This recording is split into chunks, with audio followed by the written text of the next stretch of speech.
యువత మత్తు పదార్థాలకు దూరంగా ఉండాలని కలెక్టర్ ఆశీస్ సంగ్వాన్ యువతకు సూచించారు. గురువారం జిల్లా కేంద్రంలో మాదక ద్రవ్యాల నివారణపై సిఎస్ఐ చర్చ్ గ్రౌండ్ నుంచి కళాభారతి ఆడిటోరియం వరకు విద్యార్థులతో ర్యాలీ జరిపారు. ఈ ర్యాలీకి కలెక్టర్ ఎస్పీ జెండా ఊపి ప్రారంభించారు.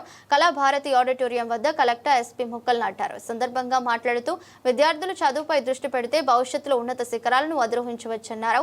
స్నేహితుల ప్రోద్బలంతోనో తెలిసి తెలియని స్థితిలో మత్తు పదార్థాలకు బానిసలు కావద్దన్నారు.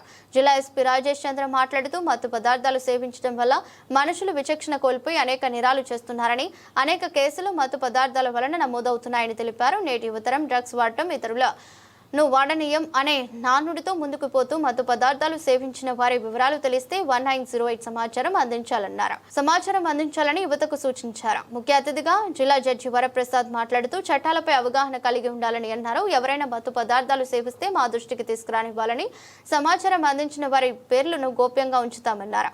తదనంతరం గెలుపొందిన విజేతలకు బహుమతులు అందించారు. కార్యక్రమంలో పోలీస్, ఎక్సైజ్ శాఖ అధికారులు, జిల్లా సంక్షేమ శాఖ అధికారులు, విద్యార్థులు, ప్రజలు పాల్గొన్నారు.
చట్టాల మీద కనీస అవగాహన కలుగు చేయడం, ప్రజలకి ఎందుకు చేస్తున్నాం అట్లా వీటి గురించి తెలుసుకుంటే మనకి భారతదేశంలో 3,50,00,000 కేసులు పెండింగ్ ఉన్నాయి.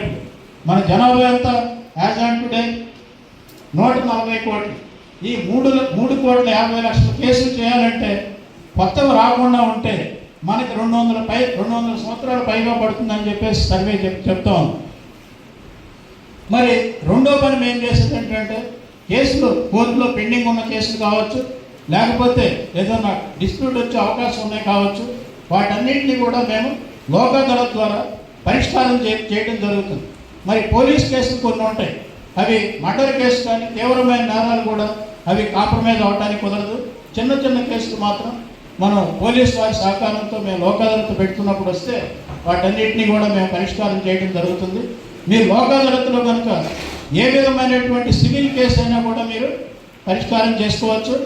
మీకు అదే అంతిమ అవార్డు, అంటే తీర్పు, ఇంకా పైన అప్పీల్ ఏమి ఉండదు. మరి మూడో పని మేము చేసేది ఏంటంటే లీగల్ సర్వీస్ అథారిటీస్ యాక్ట్ కింద ప్రజలకి ఉచితంగా న్యాయ సహాయాన్ని అందించడం. ఉచితంగా న్యాయ సహాయం అందించడం అంటే ఒక లాయర్ గారిని పెట్టవచ్చు, లేదు అంటే కోర్టు ఫీ లేకుండా మేమే ఆ కేసు వేసి, అంటే డిఎల్ఎస్ఏ కానీ లీగల్ సర్వీస్ అథారిటీస్ వాళ్ళు కేసు వేసి మీ తరఫున కొట్లాడతారు. మరి ఎవరు అర్హులు దీనికి ఫ్రీ లీగల్ ఎయిడ్ దానికి అంటే మహిళలందరూ కూడా అర్హులే, పిల్లలందరూ కూడా అర్హులే. అట్లాగే ప్రకృతి వైపరీత్యాలు, ఫర్ ఎగ్జాంపుల్ ఎర్త్క్వేక్ వచ్చింది, ఫ్లడ్స్ వచ్చినాయి మొన్న మధ్య, వాటి గురైన వాళ్ళందరూ కూడా మనం ఫ్రీ లీగల్ ఎయిడ్ ఇస్తాం. అట్లాగే ఎవరి వార్షిక ఆదాయం అంటే యాన్యువల్ ఇన్కమ్